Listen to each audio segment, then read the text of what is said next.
knowledge that they would be unable to get up. The heavy armor of the B2 Super Battle Droid is what is most commonly underplayed about the unit. It was composed of heavier alloys than the armor of B1 droids, and armor coverage was also much more comprehensive. It could take plenty of punishments, and many clones opted to use grenades or anti-armor rockets to take down B2s instead of small arms fire when they could. Super Battle Droids only had a handful of weak points. Many clones quickly learned to fire at their joints, and more veteran troopers knew that the surest way to destroy one with a standard blaster was to get behind them and fire a few shots into their heat exchangers, which were exposed on their backs. Of course, the weaponry of the B2 wasn't to be underestimated either. Super Battle Droids had dual repeating blasters built into their wrists, which were capable of devastating barrages of fire and could not be knocked out of their hands. In addition, many B2s were equipped with deployable wrist rockets, which functioned as grenades, while others had dedicated rocket launcher arms, which were, of course, incredibly destructive. Certain models of the droid had specialized cannon arms that featured both a rocket launcher and a repeating blaster.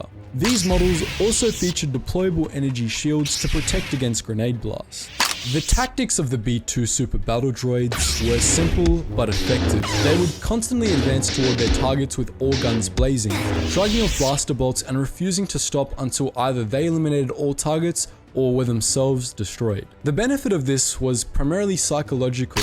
If your enemy is advancing constantly, then suddenly you're on a timer for destroying it, which heightens anxiety and makes it harder to fight.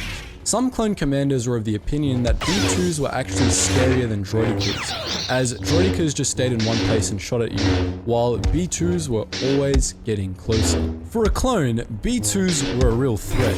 The sheer amount of punishment they were capable of taking made blaster weapons mostly inefficient, and anti-armor weaponry wasn't a common element of the standard clone arsenal.